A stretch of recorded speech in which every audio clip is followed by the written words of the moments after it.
What's up everybody, and welcome to the channel. Today we're going to take a look at this 2024 Chevrolet Trailblazer. This is an all-wheel drive Activ, finished off in Cacti Green with the two-tone, so you can see that with a nice white roof. MSRP is just under $35,000. Let's pop the hood and see what is powering this compact crossover. So we got the hood latch on the left side. So underneath the hood, you're going to find the 1.3 liter turbocharged inline 3-cylinder motor. This pumps out 155 horsepower with 174 pound-feet of torque. It also weighs in around 3,200 pounds. And then this vehicle runs on a 13.2 gallon fuel tank, and you can expect 26 miles per gallon in the city with 29 out on the highway.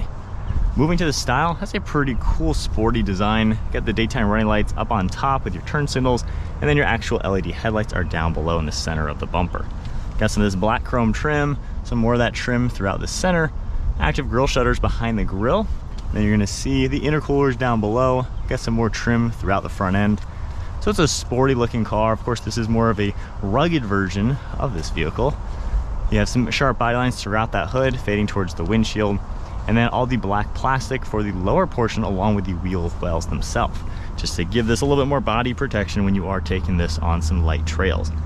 Got some 17-inch wheels finished in a nice split 5-spoke design with a two-tone color. You also see some more sharp body lines throughout the side profile, cutting through the door handles. Got the white and black on the mirror caps, and then all gloss black for the A-pillars. White roof with the massive roof rack up on top. That's a pretty cool design. You're also going to see a panoramic sunroof up there as well. Side profile, you can tell it's a compact vehicle, however, has nice sharp lines to it. I think they overall did a good job with the styling. I like how this gloss black kind of cuts in between the white as well as the body color.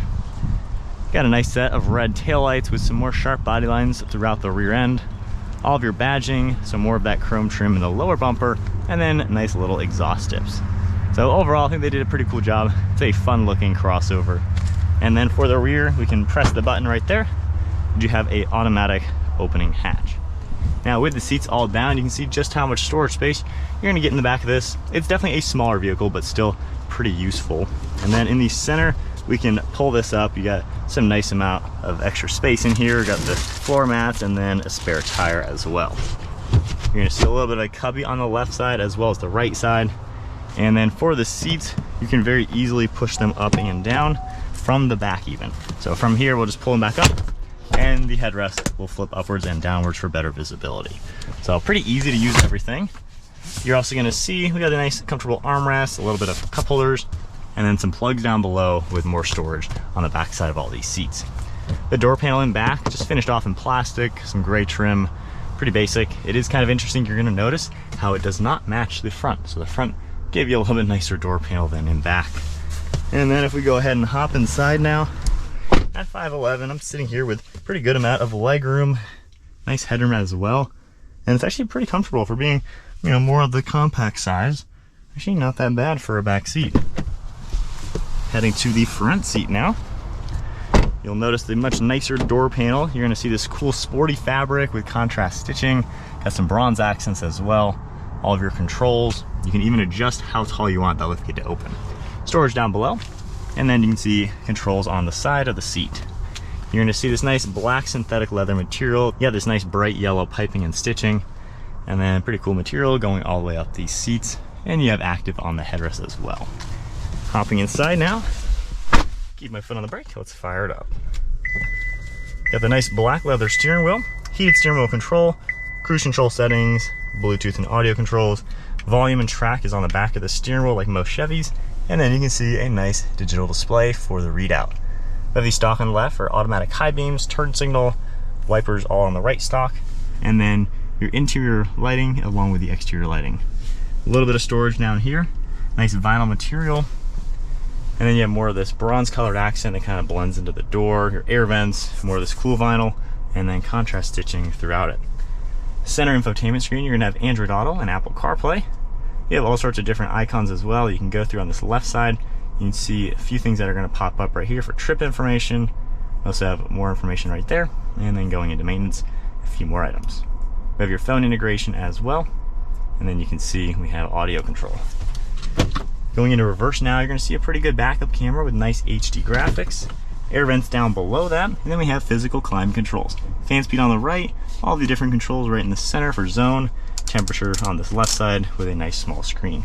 You're gonna see heated seats as well, and then different plugs, wireless phone charging, and then storage down here for cell phones as well as cups.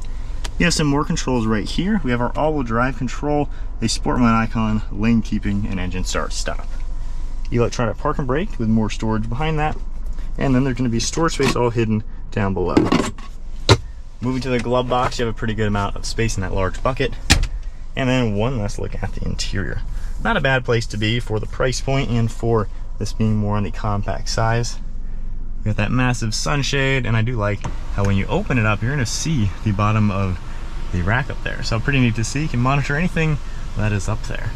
You have the glass controls as well, and a nice small mirror. Alright, so setting off now in the Trailblazer. So in all-wheel drive mode, just giving it a pretty decent amount of throttle.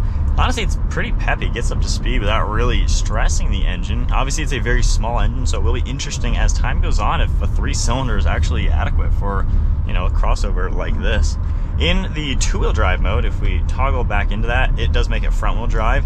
You will feel some torque steer, especially when you're first accelerating or in higher speeds.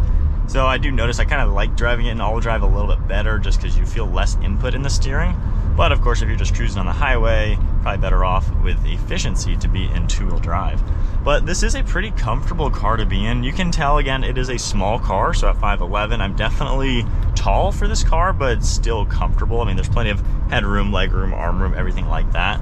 So it's a nice place to be. It's pretty quiet, actually. The suspension is an off-road tuned suspension for this specific spec, and it does translate to a really comfortable ride, honestly. And even with the tall roof rack up top, you don't really hear it as far as wind noise. I was expecting it to be a little bit more noisy, but even on the highway, I don't actually even hear it, which is pretty cool to see. But no real wind noise or road noise in this. It's pretty smooth to drive. The transmission also shifts really well. You know, when you need the power, it delivers it well. Seamless to drive when you're just kind of cruising around town. And then visibility, good view out of the front. The hood is pretty short as well. Mirrors are close to you. So it's really easy to see all around. And then of course, when you look over your right and left shoulder, the fact that you can put those headrests down is definitely a nice touch. So pretty easy to operate. It's got a small footprint, so it's really easy to park it and everything like that. And then as far as the interior ergonomics, I mean, really simple car. The screen looks good. It fits the dashboard very well. I mean, simple climate control, simple screen as you'd expect. And all the other controls are pretty much normal with what you would expect in any basic car. So overall, I do like the overall drive. It's not too slow from the engine. I didn't know how a 3-cylinder would really feel, but you know, using this from the day-to-day, I really don't have an issue with it, aside from any long-term complaints that could arise depending on how hard you drive a car like this. Go back and do all-wheel drive, get another acceleration. The brakes do a good job as well, bringing this down to a standstill. And the steering input, aside from being in front-wheel drive mode where you're going to feel it a little bit, you know, it feels like it's got enough weight to where you can have some confidence in it. A little bit of front wheel spin, hitting it around the turn, but that's about it when you're in all-wheel drive mode. So I do like that. When you're in purely front-wheel drive, you can definitely spin the front tires a little bit. But also pretty smooth to drive going around the turns. Very effortless to steer the car, just driving normal. So, you know, if you're looking for just kind of a fun, semi-affordable little crossover that has a little bit of a rugged taste to it, I feel like the Trailblazer could be a fun option. It's nice to drive, exceptionally padded seats. So that is something you're really gonna notice. It's a nice car to be in, very comfortable, and you're not gonna break the bank, but you have some good capabilities to go on a little adventure.